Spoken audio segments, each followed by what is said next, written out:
بسم الله الرحمن الرحيم. طه ما أنزلنا عليك القرآن لتشقى إلا تذكرة لمن يخشى تنزيلا ممن خلق الأرض والسماوات العلى الرحمن على العرش استوى له ما في السماوات وما في الأرض وما بينهما وما تحت الثرى وإن تجهر بالقول فإنه يعلم السر وأخفى الله لا إله إلا هو له الأسماء الحسنى. وهل أتاك حديث موسى إذ رأى نارا فقال لأهلهم كثوا إني آنست نارا لعلي آتيكم منها بقبس أو أجد على النار هدى فلما أتاها نودي يا موسى إني أنا ربك فاخلع عليك إنك بالوادي المقدس طوى وأنا اخترتك فاستمع لما يوحى إنني أنا الله لا إله إلا أنا فاعبدني وأقم الصلاة لذكري إن الساعة آتية أكاد أخفيها لتجزى كل نفس بما تسعى فلا يصدنك عنها من لا يؤمن بها واتبع هواه فتردى وما تلك بيمينك يا موسى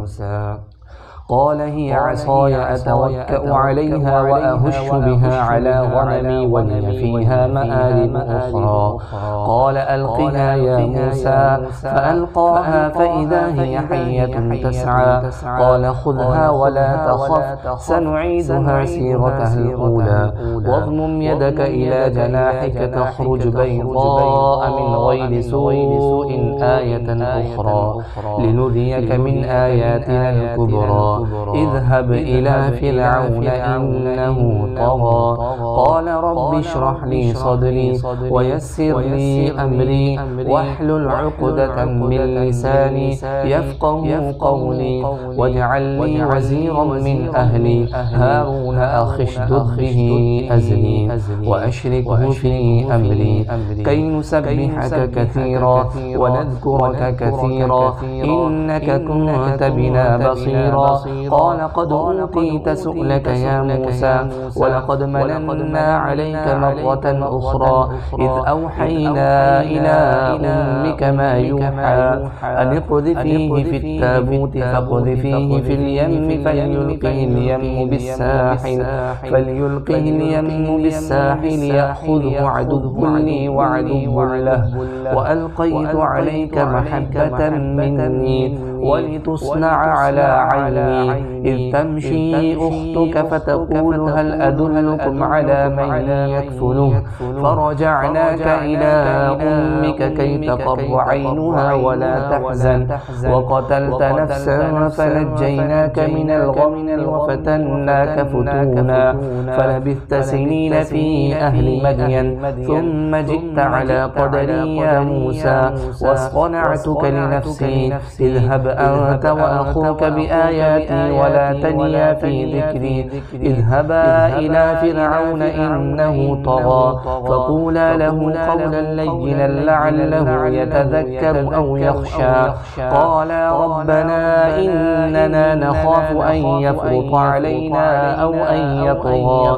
قال لا تخافا إنني معكما أسمع وأرى فأتياه فقولا إنا رسول ربك فأرسل معنا بني إسرائيل ولا تعذبهم قد جئناك بآية من ربك والسلام على من اتبع الهدى إنا قد أوحي إلينا أن العذاب على من كذب وتولى قال فمن ربكما يا موسى قال ربنا الذي أعطى كل شيء خلقه ثم هدى قال فما بال القرون الأولى قال علمها عند ربي في كتاب لا يضل ربي ولا ينسى، الذي جعل لكم الأرض مهدا وسلك لكم فيها سبلا وأنزل من السماء ماء فأخرجنا به أزواجا من نبات شتى كلوا وارعوا أنعامكم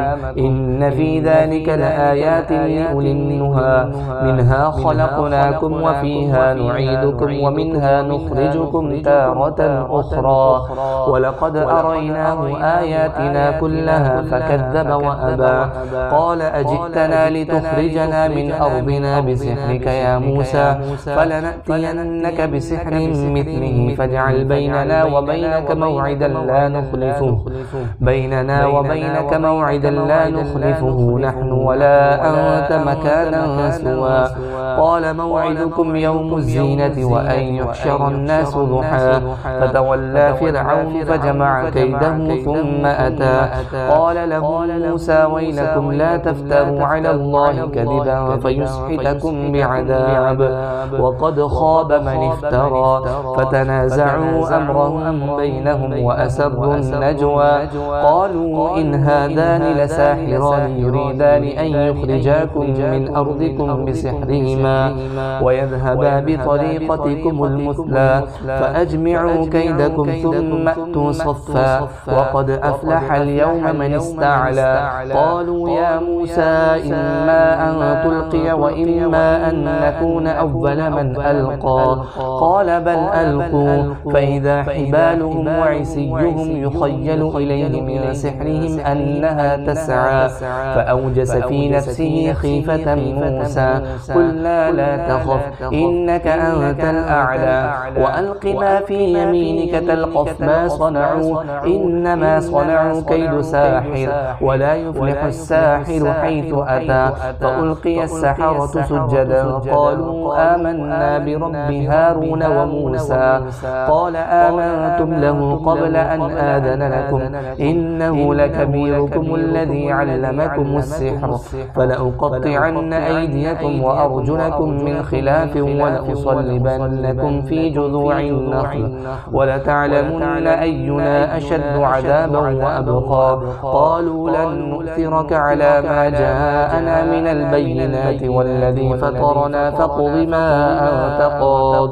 إنما تقضي هذه الحياة الدنيا إنا آمنا بربنا ليغفر لنا خطايانا وما أكرهتنا عليه من السحر والله خير وأبقى إنه من يأت ربه مجرما فإن له جهنم لا يموت فيها ولا يحيا ومن يأته مؤمنا قد عمل الصالحات فأولئك لهم الدرجات العلا جنات عدن تجري من تحتها الأنهار خالدين فيها وذلك جزاء من تزكى ولقد أوحينا إلى موسى أن أسر بعبادي فاضرب لهم طريقا في البحر يبسا لا تخاف دركا ولا تخشى فأتبعهم فرعون بجنوده فغشيهم من اليم ما غشيهم وأضل فرعون قومه وما هدى يا بني إسرائيل قد أنجيناكم من عدوكم وواعدناكم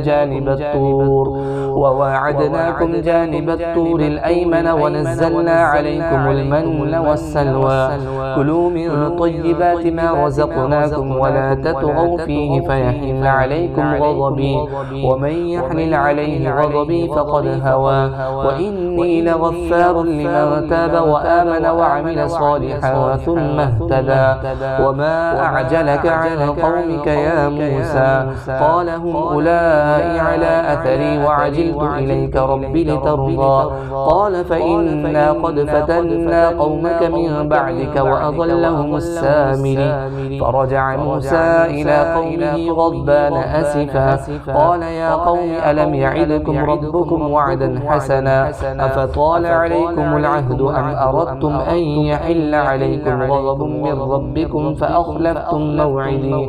قالوا ما أخلفنا موعدك بملكنا ولكننا حملنا أوزارا من زينة القوم فقذفناها فكذلك ألقى السامري فأخرج لهم عجلا جسدا له خوار فقالوا هذا إلهكم وإله موسى فنسي. أفلا يرون ألا يرجع إليهم قولا ولا يملك لهم ضرا ولا نفعا. ولقد قال لهم هارون من قبل يا قوم إنما فتنتم به وإن ربكم الرحمن فاتبعوني وأطيعوا أمري. قالوا لن نبرح عليه عاكفين حتى يرجع إلينا موسى. قال يا هارون ما منعك إذ رأيتهم ضلوا ألا تتبعن أفعصيت أمري. قال يا ابن أم لا تأخذ بلحيتي ولا برأسي إني خشيت أن تقول فرقت بين بني إسرائيل ولم ترقب قولي. قال فما خطبك يا سامري؟ قال بصرت بما لم يبصروا به فقبضت قبضة من أثر الرسول فنبذتها وكذلك سولت لي نفسي.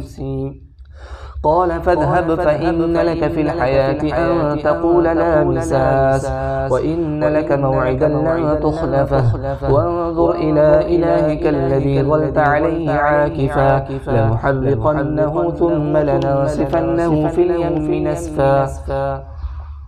إنما إلهكم الله الذي لا إله إلا هو وسع كل شيء علما كذلك نقص عليك من أنباء ما قد سبق وقد آتيناك من لدنا ذكرا. من أعرض عنه فإنه يحمل يوم القيامة وزرا خالدين فيه وساء لهم يوم القيامة حملا. يوم ينفخ في السور ونحشر المجرمين يومئذ زرقا يتخافتون بينهم إن لبثتم إلا عشرا. نحن أعلم بما يقولون إذ يقول أمثلهم طريقة إن لبثتم إلا يوما. ويسألونك عن الجبال فقل ينسفها ربي نسفا فيذرها قاعا صفصفا لا ترى فيها عوجا ولا أمتا. يومئذ يتبعون الداعي لا عوج له وخشعت الأصوات للرحمن فلا تسمع إلا همسا. يومئذ لا تنفع الشفاعة إلا من أذن له الرحمن ورضي له قولا. يعلم ما بين أيديهم وما خلفهم ولا يحيطون به علما. وعنت الوجوه للحي القيوم وقد خاب من حمل ظلما. ومن يعمل من الصالحات وهو مؤمن فلا يخاف ظلما ولا هضما. وكذلك أنزلناه قرآنا عربيا وصرفنا فيه من الوعيد لعلهم يتقون أو يحدث لهم ذكرا. فتعالى الله الملك الحق ولا تعجل بالقرآن من قبل أن يقضى إليك وحيه وقل رب زدني علما. ولقد عهدنا إلى آدم من قبل فنسي ولم نجد له عزما. وإذ قلنا للملائكة اسجدوا لآدم فسجدوا إلا إبليس أبى فقلنا يا آدم إن هذا عدو لك ولزوجك فلا يخرجنكما من الجنة فتشقى. إن لك ألا تجوع فيها ولا تعرى وأنك لا تظمأ فيها ولا تضحى. فوسوس إليه الشيطان قال يا آدم هل أدلك على شجرة الخلد وملك لا يبلى. فأكلا منها فبدت لهما سوآتهما وطفقا يخصفان عليهما من ورق الجنة. وعصى آدم ربه فغوى ثم اجتباه ربه فتاب عليه وهدى. قال اهبطا منها جميعا بعضكم لبعض عدو فإما يأتينكم مني هدى فمن اتبع هداي فلا يضل ولا يشقى. ومن أعرض عن ذكري فإن له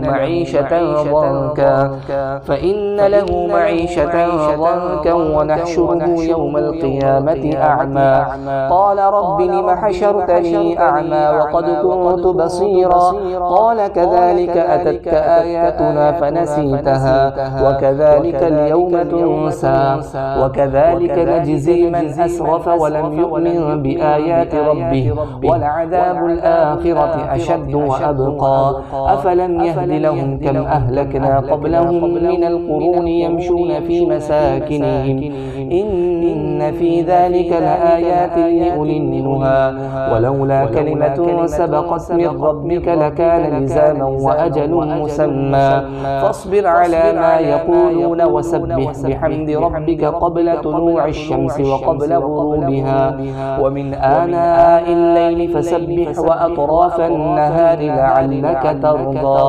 ولا تمدن عينيك إلى ما متعنا به أزواجا منهم زهرة الحياة الدنيا لنفتنهم فيه ورزق ربك خير وأبقى وأمر أهلك بالصلاة واصطبر عليها لا نسألك رزقا نحن نرزقك والعاقبة للتقوى وقالوا لولا يأتينا بآية من ربه أولم تأتهم بينة ما في الصحف الأولى ولو أننا أهلكناهم بعذاب من قبله لقالوا ربنا لولا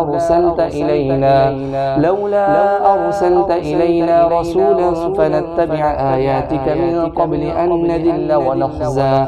قل كل متربص فتربصوا فستعلمون من أصحاب الصراط السوي ومن اهتدى.